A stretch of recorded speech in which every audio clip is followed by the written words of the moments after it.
Hi everybody, it's Stephen here for Bland Designs, and I thought I'd do a little show and tell video. I haven't done one in a while, just to show you some of the projects that I've been working on and finishing up. Now, I have done videos on some of these in much more detail, so this is just an overview. And if you want to see how I made any of these items, you should be able to find a video on my channel showing you how to do it.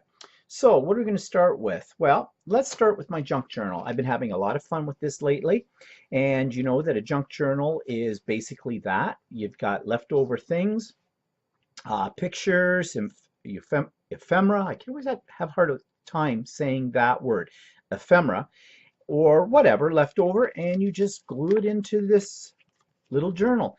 And what I did, how I made this journal, there is a video about this. It's just basically taking some pages, folding them, putting a cover on it. It doesn't take any time at all, and you slap it down. And you use junk paper, old scrapbook paper, old junk mail, things like that. These are some jelly print papers, and just sew it all together into a book or bind it whatever way you like, and create pages. And it's kind of fun, it's kind of freeing because you really don't think about what you're doing. For example, these are the latest pages that I have done in the junk journal. I just had a couple of extra pictures laying around, dropped them in, went through my stash of little bits and pieces of stuff, threw that together, and I didn't even use glue on these pages. I used the Tiny Attacher by Tim Holtz, little stapler, and just stapled them in. And yeah, this is a lot of fun. And I'm doing a workshop at my local scrapbooking store, Class Act in Oshawa, in October on how to do this. So that's a lot of fun. I have shown this page already. This is my tribute to Canada's 150th birthday this year. And I have a whole detailed video showing the process of doing this in my art journal. But my art journal book, my first volume, is now finished. These were the last two pages. Now I do have one more blank page back here, which I may do something with at some point, but now my journal is done. And I did do a flip through of this, and I was my own critic, so you might want to look up that video. I basically criticized my progression in the world of art journaling. So, moving on, another kind of album that I did is this little mini collage album, is what it's called. I saw it on YouTube, and so I copied the idea. I think it was on, oh, what's her name? Kat Han. Check out her website if you never, or her YouTube channel if you've never checked it out before, because it's very, very good. And she has a lot of techniques for doing backgrounds, and one of her techniques was how to make this little tiny mini journal. And it was a lot of fun to make, and I used jelly print papers in this one. I actually used blank pages for this one, and then I jelly printed on them. I think next time I would just do full sheets of jelly print and then cut them down to the size I want and fold them. It would be easier, but it's very colorful. So I have all these backgrounds ready to go, and I think I'm going to use this like I don't know, a little mini art journal kind of thing, but you know, these pages aren't very big, so they're not going to take long to do, but I haven't yet decided what's going to go in it. But it was fun to make, it was easy to make, and it's like a Miyadori in the binding. Basically, these little signatures will slide right out because they're held in by hairbands. So they just slide under the hairband. So essentially, you could add more signatures to this little booklet. And the little enclosure as well, she shows you how to make that. So worth looking up. That's Kat Han. They're fun. Okay, what else is fun? Well, I just talked about this on my latest vlog. Basically, it's taking your own artwork, printing it out on photoglossy paper, and using it for a cover for a journal. Again, I just have blank pages in here and a signature, and I actually used my sewing machine and just sewed right down the middle of it to secure it. And then you can embellish your page with more mixed media items. So in this case, I used a stencil with texture paste and a little bit of rose gold wax medium just to give it a little color, and I know I may add a little bit more to it. I don't know what I'm going to do with it yet, if I do anything with it. I just want to try it to see how it works out. And file folders, another way of doing this. And again, in the vlog, I talked about these in a little bit more detail, but you just use your own artwork or your own pictures, print out the sheets and make file folders out of them. So this is kind of fun. And I think these would make a really cool gift. Make a set of these to give to somebody. I think they'd really appreciate it. They're definitely one of a kind.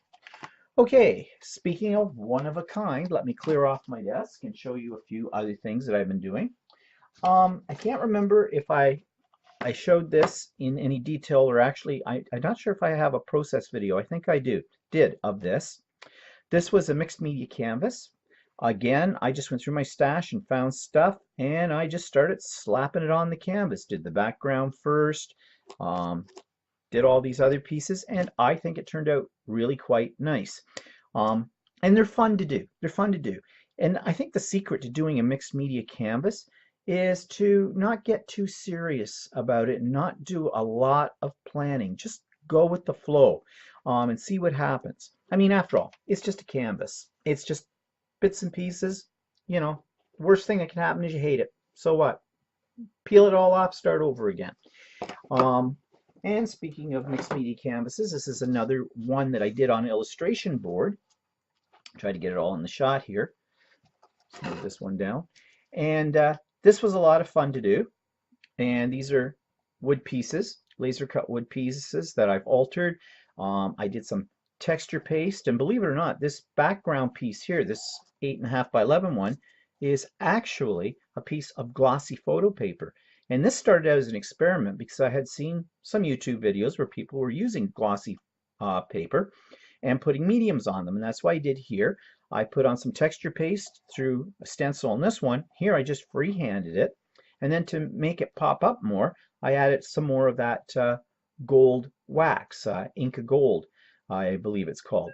And then I added my elements to this, and I used oxide inks to create this border on the outside, and I think it turned out quite good.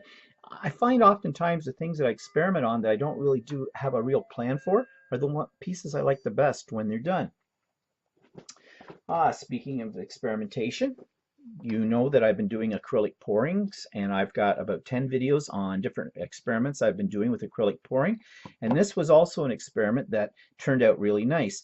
I used the PBO paints that come in little bottles, Vitrol, Prismy, Moon, those kind of things, and they're very thick, and when they blend with each other, they'll make all these kind of designs and little bubbles and ribbons of color. And so basically, this was a poured piece that I did, and I had finished it, but it was kind of boring, I thought. So I thought, well, what the heck? Let's just try this on top. And I really liked the effect.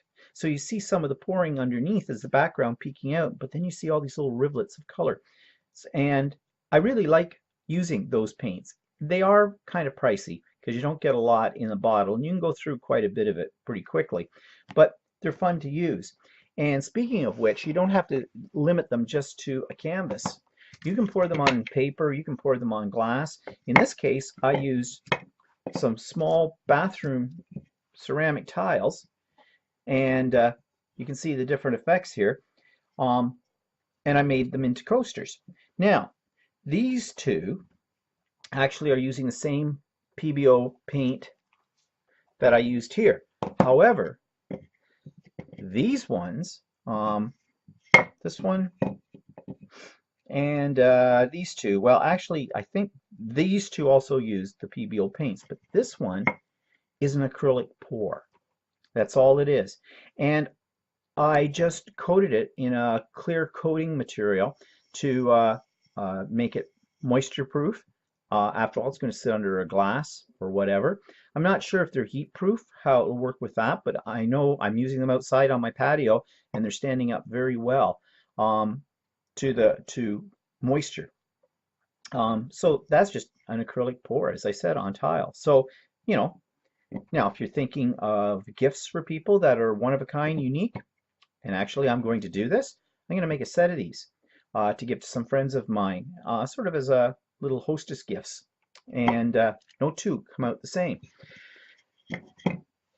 And also, I just featured this one in my latest video too, as well. The acrylic pouring. Again, this was a complete experiment. When I first did the pouring, it didn't turn out.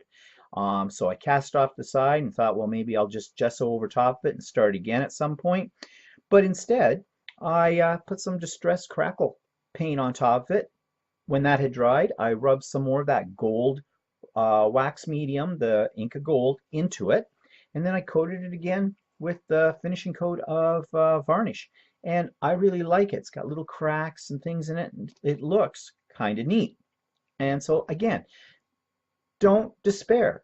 If you have a piece you don't like, it didn't work out the way you planned it, don't get upset about it. Look at it as potential to go beyond it and make it into a piece of art that you will like.